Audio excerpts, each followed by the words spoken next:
ദിവസങ്ങളിലും നമ്മുടെ വീട്ടിൽ ദോശ ഐറ്റംസ് ആണ് കേട്ടോ ഉള്ളത്. അപ്പോൾ welcome back to my YouTube channel. ഇന്നപ്പോൾ നമ്മൾ വീട്ടിൽ ഉണ്ടാക്കിയിട്ടുള്ളൊരു മസാല ദോശയുടെ റെസിപ്പിയാണ് കേട്ടോ.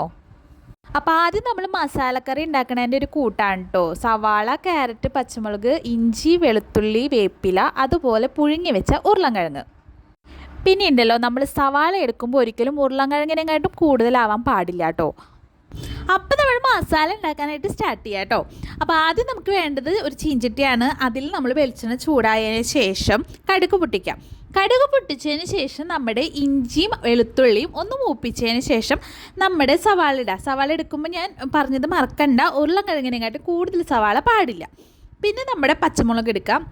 പച്ചമുളക് ആവശ്യത്തിന്, അതായത് നമ്മുടെ എരിവിനനുസരിച്ച് എടുത്തോളൂ കേട്ടോ. നമ്മളിതിൽ വേറെ മുളക് പൊടി അങ്ങനെയൊന്നും ചേർക്കാത്ത കാരണം തന്നെ ഈ പച്ചമുളകിൻ്റെ എരിവായിരിക്കും അതിലുണ്ടാവുക. അതിനുശേഷം കുറച്ച് ക്യാരറ്റ് ചേർക്കുക. അത് ഓപ്ഷണലാണ്, നിങ്ങൾക്ക് വേണമെങ്കിൽ ചേർത്താൽ മതി.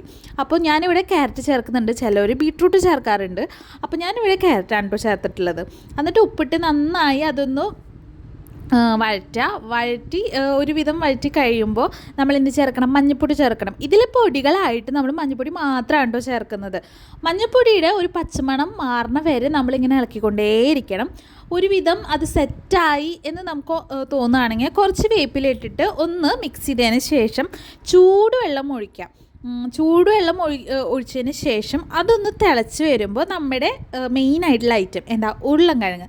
ഈ ഉരുളൻകിഴങ്ങ് നമ്മൾ വേവിച്ചെടുക്കുമ്പോൾ പോലുള്ള ഒരു കൺസിസ്റ്റൻസി അല്ലാണ്ട് ഒന്ന് ഉടച്ച് ചേർക്കുക കേട്ടോ. അപ്പോഴാണ് മസാല ദോശയുടെ മസാല ഒന്ന് സെറ്റായി വരിക. അപ്പോൾ ഒന്ന് ഉടച്ച് ചേർത്തതിന് ശേഷം ഇത് നന്നായി മിക്സ് ചെയ്ത് ഒന്ന് ഡ്രൈ ആവണ വരെ ഇങ്ങനെ മിക്സ് ചെയ്തുകൊണ്ടിരിക്കുക. നമുക്ക് എത്രത്തോളം ഡ്രൈ ആവണോ അതുവരെ നമ്മൾ മിക്സ് ചെയ്യണം. എനിക്ക് ഈ ഒരു കൺസിസ്റ്റൻസിയാണ് എനിക്കിഷ്ടം. അപ്പോൾ നമുക്ക് ആവശ്യമുള്ളത് എടുത്തതിന് ശേഷം അത് ഓഫ് ചെയ്ത് വയ്ക്കുക. അതിനുശേഷം നമ്മുടെ മെയിനായിട്ടുള്ള ദോശ ചൂടണം. ദോശ ചൂട് എല്ലാവർക്കും അറിയാമല്ലോ, ഞാൻ പഠിപ്പിക്കേണ്ടല്ലോ. അപ്പോൾ നോർമലായിട്ട് ദോശ ചൂടുക. പിന്നെ വലിയ ദോശ ചൂടാണെങ്കിൽ ഒന്നും കൂടി നല്ലതായിരിക്കും. ഞാനിവിടെ നോർമൽ ദോശയാണ് ചുട്ടേക്കണേ. പിന്നെ നെയ്യ് ഒരു മെയിനായിട്ടാട്ടോ, അത് ആരും ഒഴിവാക്കരുത്. നെയ്യ് ഒഴിച്ചതിന് ശേഷം നമ്മുടെ ദോശ ബ്രൗൺ കളറാവുന്ന വരെ ഒന്ന് വെയിറ്റ് ചെയ്യണം. ബ്രൗൺ കളറായതിന് ശേഷം നമ്മുടെ മസാല ഫിൽ ചെയ്ത് കൊടുക്കുക. ഓവറായിട്ട് മസാല ഇട്ട് നിറയ്ക്കേണ്ട, നമ്മുടെ ആവശ്യത്തിന് ഇട്ടാൽ മതി. അപ്പോഴാണ് ഒരു ടേസ്റ്റ് ഉണ്ടാവുക കേട്ടോ. മസാല ഇട്ടതിന് ശേഷം എന്താ, അത് മടക്കി കൊടുക്കുക. ഇത്രയേ ഉള്ളൂ. ഇത്രയും സിമ്പിളായിട്ട് നമുക്ക് നമ്മുടെ മസാല ദോശ ഉണ്ടാക്കാം കേട്ടോ. നമ്മുടെ വീട്ടിൽ സ്ഥിരം, നമ്മുടെ വീട്ടിൽ ഇന്ന് നമ്മുടെ വീട്ടിലുണ്ടാവുന്ന സാധനമാണ് ഈ ദോശമാവ് കേട്ടോ. അപ്പോൾ ഈ ദോശമാവ് ഉള്ളത് കൊണ്ട് തന്നെ എല്ലാ ദിവസവും നമ്മളിങ്ങനെ പ്ലാൻ ചെയ്യും, മസാല ദോശ ഉണ്ടാക്കിയാലോ എന്ന് പ്ലാൻ ചെയ്യും. പക്ഷേ ഉണ്ടാക്കാറില്ല. പക്ഷേ ഇന്നെന്തോ നമുക്ക് ഉണ്ടാക്കാം എന്ന് ഫിക്സ് ചെയ്ത് അങ്ങനെ ഉണ്ടാക്കിയതാണ് കേട്ടോ. ഇവിടെ എല്ലാവർക്കും ദോശ അങ്ങനത്തെ ഐറ്റംസ് അത്യാവശ്യം ഇഷ്ടമാണ്. അപ്പോൾ പിന്നെ എന്തായാലും ഉണ്ടാക്കി കഴിഞ്ഞാൽ വേസ്റ്റ് ആവില്ല എന്ന് ഉറപ്പുള്ള കാരണം അങ്ങനെ അങ്ങ് ഉണ്ടാക്കി.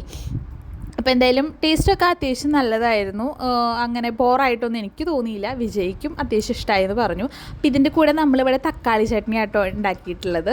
അതും ഇതും ഭയങ്കര കോംബോയാണ്. അപ്പോൾ ഇന്നത്തെ വീഡിയോ ഇത്രയൊക്കെയുള്ളൂ. നമ്മുടെ വീഡിയോ കാണുന്നവർ ഒന്ന് ലൈക്ക് ചെയ്യുക, അതുപോലെ തന്നെ നമ്മുടെ ചാനലൊന്ന് സബ്സ്ക്രൈബ് ചെയ്യണേ. അപ്പോൾ ഓക്കെ, ബൈ.